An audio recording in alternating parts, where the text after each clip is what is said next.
crashing, hit a wall. Right now I'm near a miracle.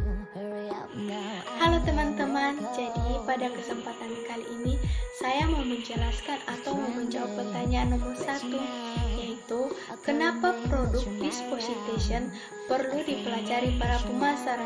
Jadi teman-teman, sebelum kita mengetahui alasannya, kita harus mengetahui apa itu produk disposition.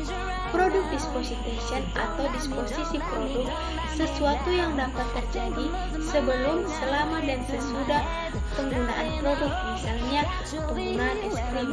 Jadi alasan para pemasar perlu mempelajarinya yaitu pertama, karena beberapa konsumen menganggap kemudahan disposisi produk yang begitu penting.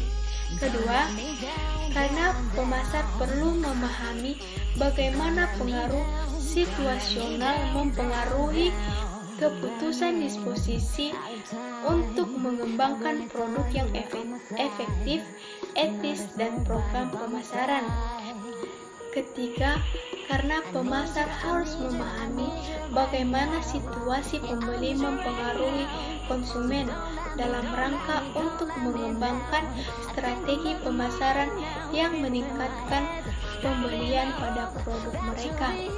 Keempat, karena disposisi keputusan mempengaruhi keputusan pembeli, baik individu yang membuat disposisi maupun individu untuk kategori produk lainnya pada pemasaran.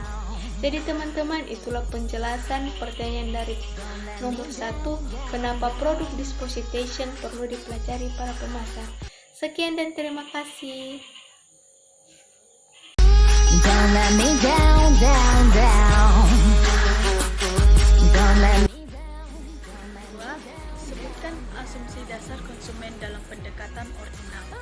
Dalam teori perilaku konsumen dengan pendekatan ordinal, asumsi dasar seorang konsumen adalah 1. Rationality, artinya ia memaksimalkan utility dengan pendapatan pada harga pasar tertentu.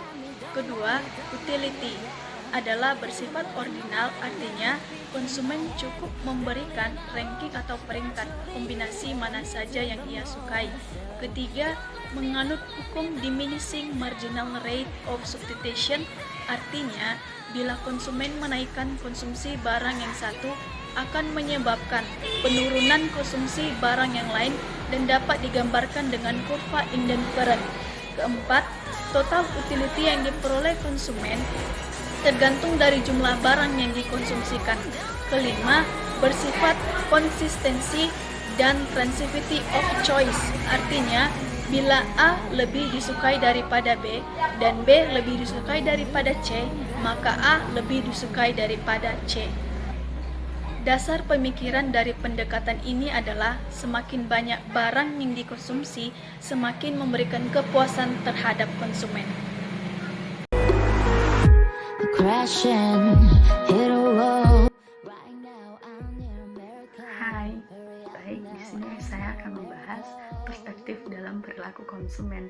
Adapun perspektif dalam perilaku konsumen yaitu pertama, perspektif pengambilan keputusan, kedua, perspektif eksperiensial atau pengalaman, ketiga, perspektif pengaruh behavioral. Nah, di sini saya akan membahas satu persatu maksud dari perspektif tersebut. Pertama, perspektif pengambilan keputusan. Nah, dalam hal ini, konsumen melakukan serangkaian aktivitas dalam membuat keputusan pembelian.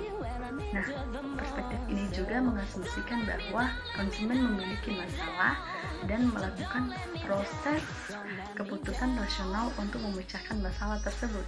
Nah, perspektif kedua yaitu eksperiensial atau pengalaman. Nah, perspektif ini mengemukakan bahwa konsumen seringkali melakukan pembelian suatu produk bukan didasarkan pada keputusan rasional untuk memecahkan masalah tersebut.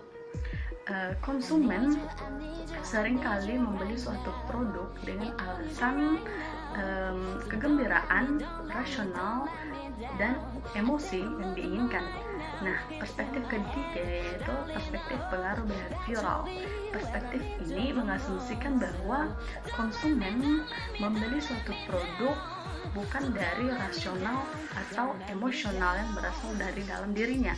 Nah, perilaku konsumen yang terdapat pada perspektif ini yaitu dipengaruhi oleh faktor luar.